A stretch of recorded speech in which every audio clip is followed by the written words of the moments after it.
أعمالنا في رمضان. اللهم تقبل منا يا رب العالمين. اللهم اجعله خالصا لوجهك الكريم. Ma'asyiral muslimin, sidang jamaah subuh Jumat yang dirahmati Allah Subhanahu wa taala. Pada pertemuan sebelum bulan Ramadan, kita akan kembali melanjutkan perjalanan Nabi Muhammad SAW, As-Sirah An-Nabawiyah. Di antaranya kita sudah menjelaskan bahwasanya ketika seluruh hati-hati manusia menolak dakwah Nabi Muhammad SAW, namun beliau tidak pernah berhenti. Beliau terus melanjutkan walau bagaimanapun caranya. Bahkan beliau memanfaatkan di setiap musim-musim haji untuk menyebarkan dakwah Islam yang mulia, karena betapa sayangnya beliau Nabi Muhammad SAW kepada umatnya. Pada pertemuan yang lalu kita telah menjelaskan di antara keberhasilan yang beratas dakwah Nabi Muhammad SAW seperti kisah Islamnya Tufail Al-Ansi, Tufail, kemudian Al-Tha'labah, kemudian Islamnya Dimad, kemudian Islamnya beberapa orang-orang yang lain di muka kaum. Dan pada kesempatan ini kita akan menjelaskan juga ada satu kisah, di antaranya adalah Islamnya Iyas bin Mu'ad dan kisah Abil Haisa. Bagaimana kisahnya? Yaitu lama qadima Abu Haisa Anas bin Rafi', yaitu Anas bin Rafi' namanya, dipanggil dengan Abu Haisa, yaitu pemuka kaum Aus, ya, pemimpin kaum Aus. Kita mengatakan bahwasanya di Madinah terdapat dua suku yang besar, yaitu suku Aus dan Khazraj. Nah, suku Aus dan Khazraj ini adalah bersaudara karena mereka adalah anak-anak Qaila, ya, nenek mereka yang sama. Cuma karena seringnya mereka bersengketa, bahkan mereka terus berperang sampai mungkin hampir 100 tahun lebih. Ya, jadi mereka tidak pernah damai. Dan mereka juga kita katakan bahwasanya di Madinah ini mereka hidup berbarengan dengan orang-orang Yahudi. Ya, ada Yahudi Qainuqa, Bani Nadir, ada Yahudi Bani Quraidah. Nah, pada suatu kesempatan ini Abu Haisa datang dengan seseorang pemuda yang berasal dari Bani Abdul Ashhal. Bani Abdul Ashhal ini termasuk Khazraj, ya. Fihim Iyas bin Mu'ad, itu Iyas bin Mu'ad, ini anak muda. Nah, ketika mereka sampai di Madinah, maka mereka singgah di rumah Uqbah bin Amir. Nah, tak kala itu mereka ingin memohon bantuan dari suku Quraisy. Kita tahu bahwasanya suku Aus ketika mereka ingin berperang melawan suku Khazraj, Aus memohon pertolongan kepada suku Quraisy.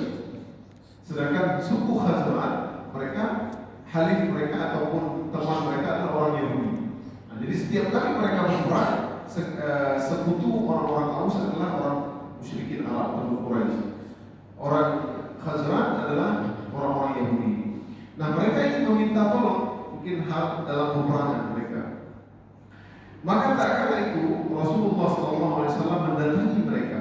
Fa'atahu fajalasa ilaihi, maka Nabi pun duduk bersama mereka. Faqala lahu, maka Nabi berkata, hal lakum fi khairin mimma ji'tum lahu, apakah kalian punya sesuatu kebaikan atas kedatangan kalian di sini? Faqala lahu, wa ma dzaka, apa itu kebaikan memangnya? Ana Rasulullah ba'athani ila al-ibad ad'uhum ila an ya'budu Allah wa la yusyriku bihi syai'an wa unzila alayya al-kitab. Jadi langsung Nabi ini to the point, ya.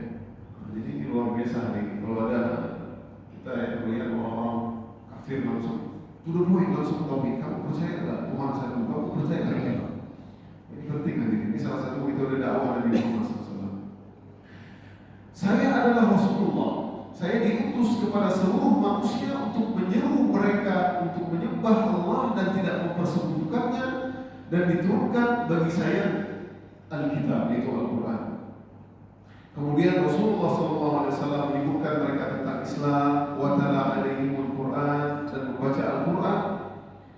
Faqala Iyas bin Mu'ad, yang Iyas pun ketika mendengar bacaan Quran Nabi Muhammad SAW, dia adalah anak-anak muda, ya, masih muda. Hada wallahi khairun mimma ji'tum. Ini lebih mulia dari apa yang ingin kita dapatkan. Tapi mereka mendapatkan pertolongan, yang ingin berperang dengan melawan suku Khazraj.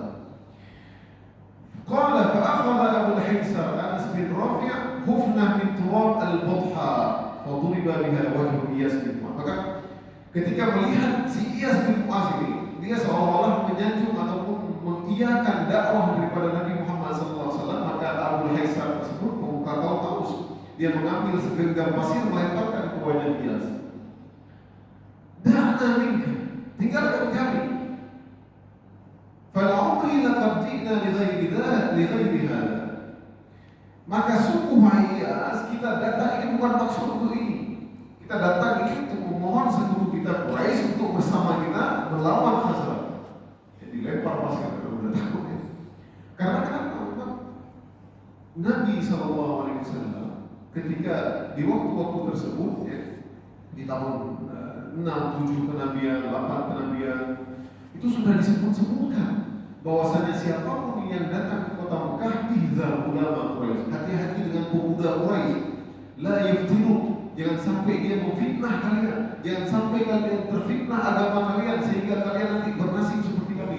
Jadi sudah ditakut-takuti mereka, sudah ditakut-takuti. Jadi marah Abu Haysar, ya, fasamata Iyas, maka Iyas pun diam, ya, Iyas pun diam. Faqama Rasulullah SAW anhu yusraf ila Madinah. Maka Rasul pun ketika mereka lagi bergaduh-gaduh, mereka ribut-ribut, Nabi pun pergi.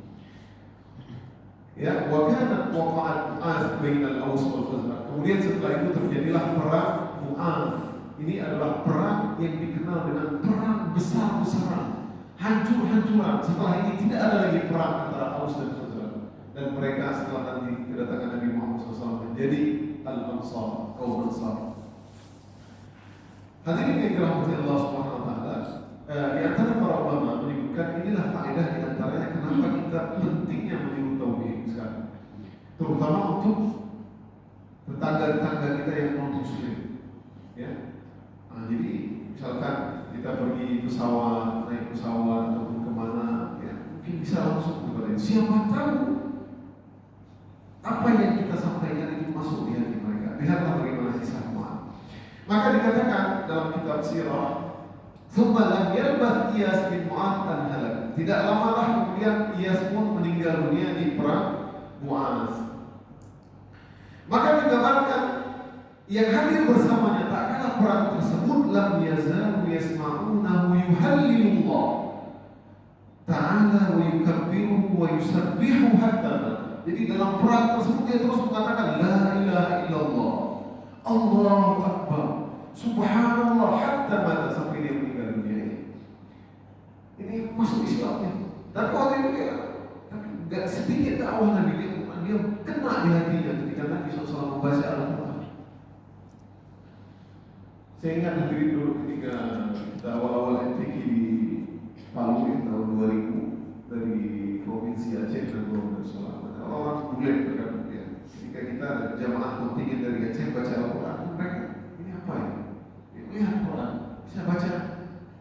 Dan saya teringat ada teman membacakan di depan mereka baca. Fresh.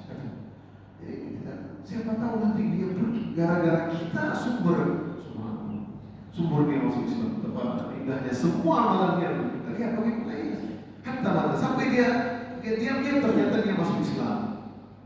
Fama kanu yashukuna an qad mata musliman. Maka tak seorang pun waktu itu mengatakan bahwasanya dia sudah masuk Islam karena dia meninggal dengan muslim. La ilaha illallah. Ini kan seruan yang sangat dibenci oleh orang-orang penyembah berhala. Ya, tapi orang-orang Madinah waktu itu, orang-orang Aus, Khazraj, mereka adalah orang-orang musyrik. Ya, kalau orang Yahudi masih punya Tuhan mereka. Ya, kalau orang-orang Nasrani masih punya Tuhan. Orang-orang Ansar sebelumnya, orang-orang Aus dan Khazraj mereka orang-orang musyrik, mereka menyembah berhala.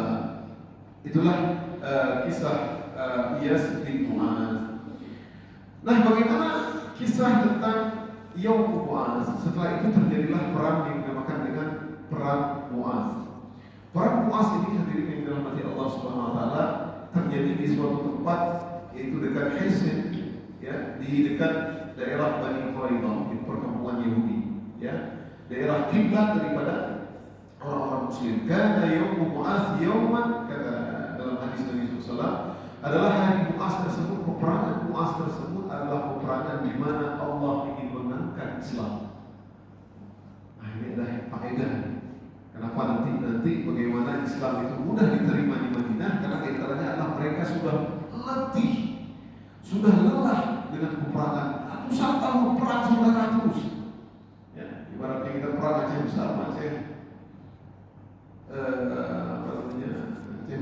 Sigi ataupun Aceh besar dengan Aceh Calang, misalkan. Perang saudara terus. Ya, mereka sudah capek, sudah meninggal orang-orang pembesar mereka. Jadi ketika perang besar-besaran tersebut, yaitu suku Aus dikepalai ataupun diketuai oleh Khudair. Khudair ini adalah bapaknya Usaid bin Khudair. Usaid bin Khudair nanti adalah pemimpin dari suku Aus. Kemudian dari suku Khazraj dipimpin oleh Amr bin Nu'man al-Bayadi. Amr bin Nu'man al-Bayadi. Jadi peperangan berlangsung sedikit. Di awal-awal peperangan tersebut suku Khazraj yang menang. Kemudian suku Aus merapatkan barisan, menguatkan bagaimana kesiagaan mereka. Akhirnya mereka pun yang menang. Dan meninggal sangat banyak. Bahkan pemimpin-pemimpin mereka, orang-orang tua yang terpandang, orang-orang terkemuka, mereka meninggal semua. Yang meninggal semua, habis semua. Tinggallah anak-anak muda. Dikatakan bahwasanya peperangan ini adalah terjadi 5 tahun sebelum hijrah Nabi SAW ke Madinah. Ya, maka tersisalah anak-anak muda mereka. Nah, tidak ada satupun senior dari kaum Aus dan Khazraj yang masih tersisa. Senior tak ada lagi, yang umur 50 tahun ke atas tak ada lagi. Ini kan kita hari ini kita sangat, ya, ada Tuhan pun, ya. Tuhan pun sudah tidak ada lagi. Ya, tinggallah anak-anak muda. Hanya tersisa satu orang, yaitu Abdullah bin Ubay bin Salul. Abdullah bin Ubay bin Salul. Nah, Abdullah bin Ubay bin Salul ini, ketika mereka sepakat semua suku Aus dan Khazraj untuk bergencatan senjata, ingin sudah selesai lah, janganlah kita berperang lagi. Mereka ingin mengangkat pemimpin itu Abdullah bin Ubay bin Salul, karena dia yang paling senior. Namun ternyata setelah Nabi hijrah ke Madinah, semua orang memeluk Islam. Nabi Muhammad SAW diangkatlah menjadi khalifah pemimpin di sana. Maka muncullah hasad dari Abdullah bin Ubay bin Salul. Ini tokoh munafik. Kalau kita baca bagaimana ayat-ayat turun banyak sekali. Wala tusalli ala ahadin minhum mata wala taqum ala qabrihi, dalam surah Al-Quran. Jangan sholatkan dia. Ketika dia meninggal, Allah larang. Nabi datang mau sholat, Allah larang. Enggak boleh datang di kuburnya, mati munafik. Dia masuk Islam tidak? Masuk Islam. Awal-awal dia tidak masuk Islam karena hasad dengan Nabi Muhammad SAW. Namun setelah perang Badar, kan melihat bagaimana Islam sudah mulai berjaya, Islam bisa mengalahkan 300 pasukan dengan mengalahkan 1000 pasukan musyrikin Arab. Dia ketakutan. Dia malu kalau dia tidak masuk Islam, maka dialah Islam, tapi Islam KTP. Hari ini ada orang-orang munafik, ya, mereka yang membangkang, bahkan mereka yang sangat keras untuk menghancurkan Islam. Ada Islam KTP, tapi dia nggak suka. Kalau Islam itu diajarkan misalkan di pemerintahan Islam, jangan boleh. Makanya kenapa orang-orang munafik ini adalah di paling keraknya mereka. Ya, dalam surah An-Nisa, Innal munafiqina fid darkil asfali minan nar. Sesungguhnya orang munafik di paling bawah. Kenapa mereka? Karena mereka tahu mereka hidup dengan orang-orang muslim, tapi dia orang yang paling menghancurkan Islam. Inilah Abdullah bin Ubay bin Salul. Dan bahkan suatu ketika Umar bin Khattab ingin memenggal kepalanya. Ini juga tokoh yang memfitnah Aisyah berzina. Coba, kesalahannya berat. Sangat berat. Dan ini al-adribu tahu ya Rasulullah, kata Umar. Mari tegas. Ya Rasulullah, biarkan saya pentung leher. Jangan Yang sampai nanti orang-orang mengatakan anna Muhammadan qatala akhi. Yang sampai nanti orang mengatakan bahwasanya Muhammad telah membunuh saudara. Karena dia Islam, makanya kita nggak tahu kalau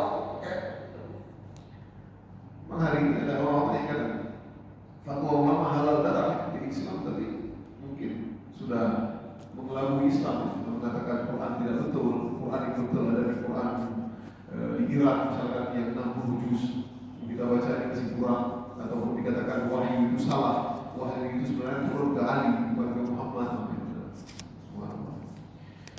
Ma'asyiral muslimin sidang jamaah subuh yang dirahmati Allah Subhanahu wa taala, itulah kisah Yaumul Mu'adz. Nah, bagaimana dengan kisah Islamnya Al-Ansar?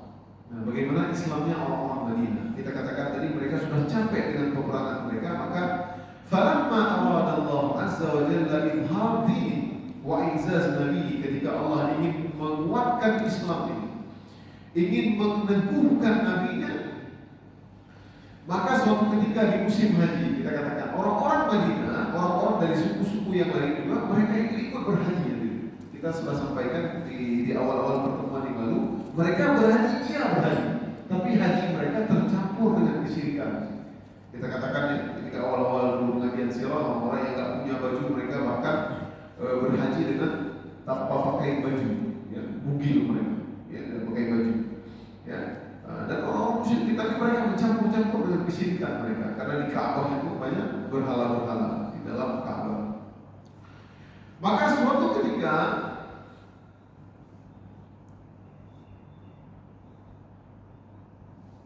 fabainama huwa 'indal 'aqabah laqiya rahtan minal Khazraj. Nah, ketika sampai di Mina, suatu di hari tasyrik, kita tahu ya, para jamaah yang sudah pernah haji, di hari-hari tasyrik itu 11, 12, dan 13 Zulhijjah. Hari tasyrik itu mereka bermampir di Mina, di Mina. Maka Rasulullah SAW sembunyi-sembunyi datang kepada mereka untuk menemui orang-orang. Ternyata mereka adalah bagian beberapa orang dari suku Khazraj. Maka Nabi SAW pun bertanya di malam hari. Nabi mendatangi mereka, man antum, siapa kalian? Qalu nafarun minal Khazraj, kami adalah sebagian orang dari suku Khazraj. Amin mawali Yahud, apakah kalian dari sekutunya Yahudi? Ya, qalu nah, mereka berkata, benar. Sekutunya Yahudi ini adalah mereka sering mendengarkan, mereka sering bersahabat dengan orang Yahudi, ya, sering duduk dengan orang Yahudi, ngopi dengan orang Yahudi, ya, mungkin tempat main satu dengan orang Yahudi. Jadi mereka sering mendengarkan dari omongan orang Yahudi. Makanya dalam Al-Quran, walamma ja'ahum kitabun min 'indillahi musaddiqun lima ma'ahum wa kanu min qablu yastaftihuna 'alal ladzina kafaru. Turunlah ayat di antaranya. Jadi dahulu ketika perang antara suku Aus dan Khazraj, Yahudi, walaupun mereka satu sama-sama tinggal di Madinah, karena kita katakan pada pengajian ini dulu bahwasanya kenapa orang-orang Yahudi banyak tinggal di Madinah, karena mereka yakin Nabi akhir zaman akan hijrah ke kota Madinah, ya, di mana di tempat banyaknya tumbuh pohon kurma. Maka mereka ketika mereka kalah atau berperang dengan suku Aus dan Khazraj, mereka sering sesumbar, mereka sering mengatakan bahwasanya nanti ini zamannya akan turunnya Nabi, zamannya lahirnya Nabi. Nanti kalau dia sudah datang, maka kami akan ikuti dia dan akan melawan kalian semua dan mampus kalian semua. Ini orang Yahudi yang bilang, falamma ja'ahum ma 'arafu kafaru bih.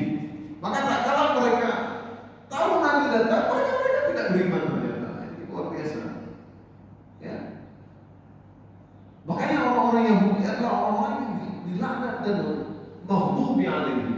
Makanya kata Ibnu Abbas dalam sebuah tafsir, ghairil maghdubi alaihim, siapa orang yang dibenci itu Yahudi, waladhdallin an-nasara. Kenapa dibenci oleh Allah SWT? Karena mereka punya ilmu atas kenabian mereka, tapi mereka enggan untuk beriman karena hasad mereka, karena ternyata Nabi akhir zaman bukan berasal dari Ishaq, bukan berasal dari Nabi Ishaq, Yakub, bukan berasal dari Bani Israil, tapi mereka tidak nyangka ternyata Nabi akhir zaman berasal dari keturunan Ismail, dari suku Arab. Nah, ketika Nabi SAW tahu mereka temannya Yahudi, "Afala tajlisuna ukallimukum?" Mau nggak kalian duduk sebentar? Ini cara dakwahnya ya. Yuk kita mau nggak kalian duduk sebentar? Aku ada sesuatu yang ingin aku sampaikan. Qalu bala.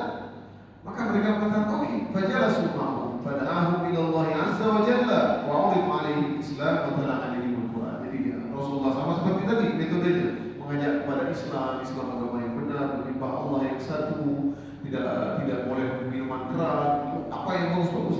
Wa tala'an alaihi al-Quran, dan Nabi membacakan Al-Quran sehingga mereka pun tenang ketika mendengarkan Al-Quran.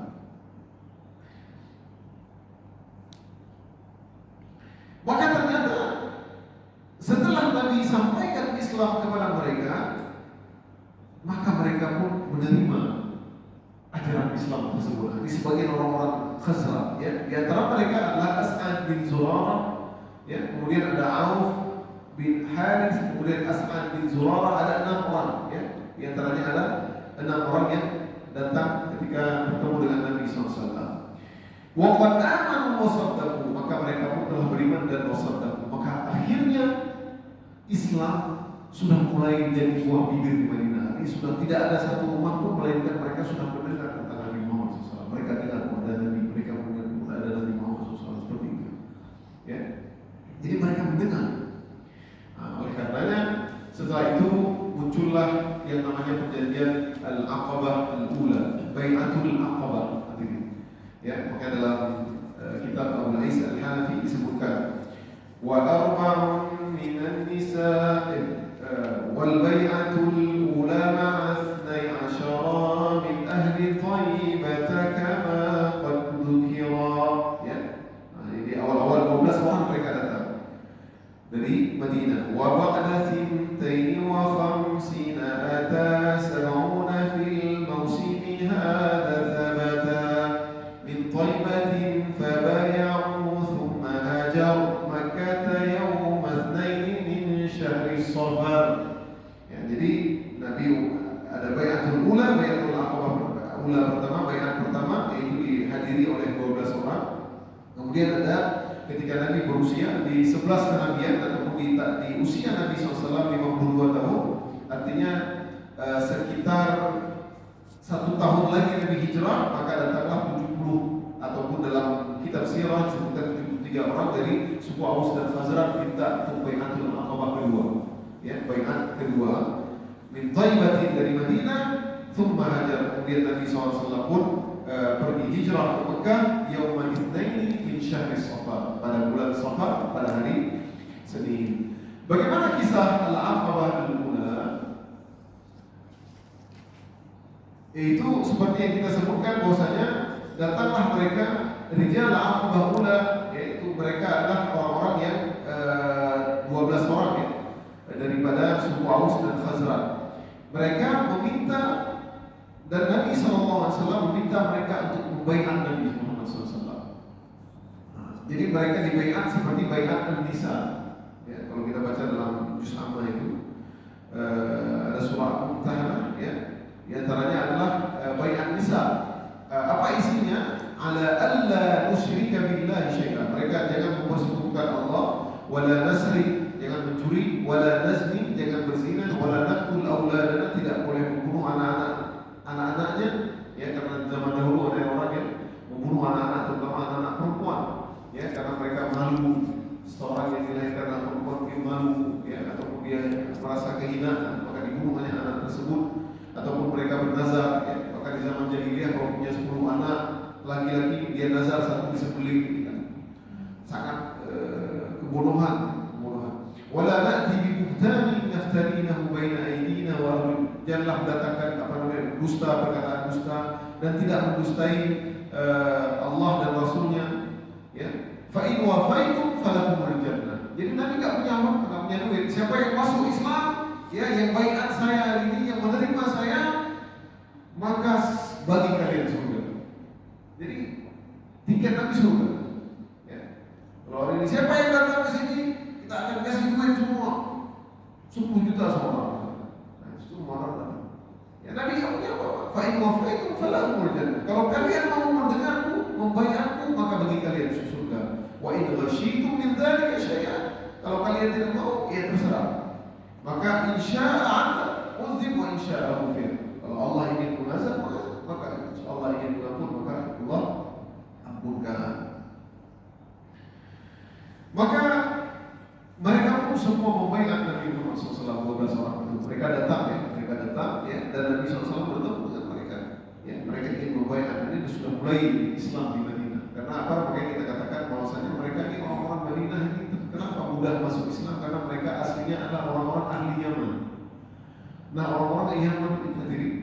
Nanti kalau misalkan anak kita atau siapa yang menikah mana Yaman boleh.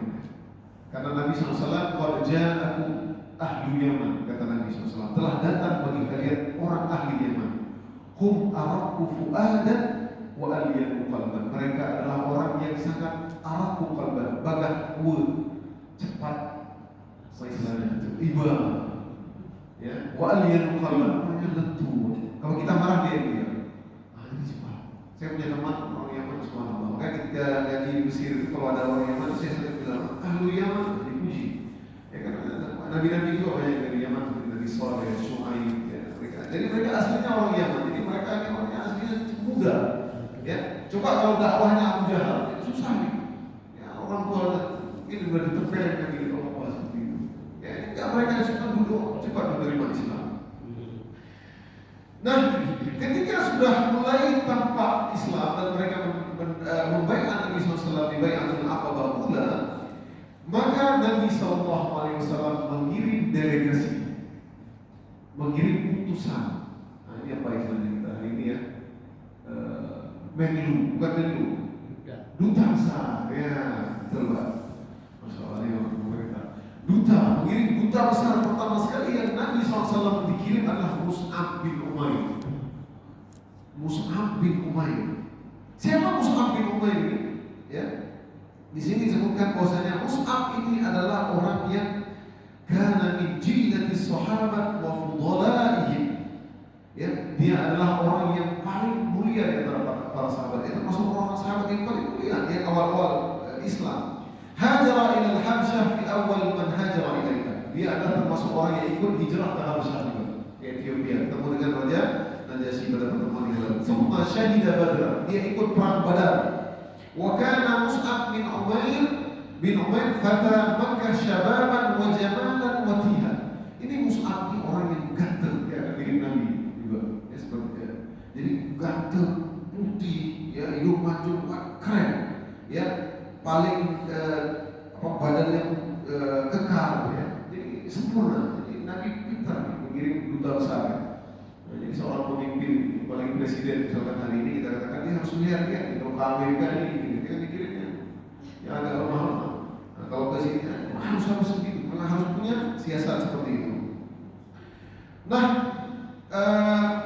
wa kana Rasulullah sallallahu alaihi wasallam wa yaqulu ma ra'aitu bi Makkah ahsanu lamma wa la arqu illa wa la an'ama ni'matin min Mus'ab bin Umair. Maka aku tidak pernah melihat di Makkah ada orang yang paling dapat nikmat, yang paling bagus bajunya, yang paling bagus ridahnya selain Mus'ab bin Umair. Ini orang kaya, Bapak Ibu sekalian. Ini Mus'ab sangat dimanjakan sekali oleh ibunya. Kita cerita sejarah Mus'ab, sangat dimanjakan sekali. Kalau kita cerita Mus'ab panjang mungkin, tapi di antaranya adalah dia adalah orang yang sangat dimanjakan ibunya. Bahkan parfumnya Mus'ab bin Umair itu tidak ada di Arab, dibeli di Spanyol. Jadi kalau bau parfum ada Mus'ab tadi di sini. Segitu. Paling kaya. Tapi rela meninggalkan segala kemewahan ikut Nabi Muhammad SAW. Makanya ketika di Madinah lihat Mus'ab bajunya robek, Nabi menangis. Ya, dia tinggalkan. Ibunya enggak kasih lagi. Dipotong jajannya. Enggak. Semua ikut Nabi SAW. Menjadi sahabat yang mulia. Bahkan kita katakan semua pahala orang-orang Madinah hari ini terus ke Mus'ab bin Umair. Dan tentu ke Nabi Muhammad SAW. Karena dia adalah orang yang menyebar Islam di sana. Itulah Mus'ab bin Umair. Wa qutila Mus'ab yawma Uhud syahidan. Jadi ketika dia meninggal pun luar biasa. Ya, Mus'ab meninggal di perang Uhud nanti dia adalah yang memegang bendera Islam.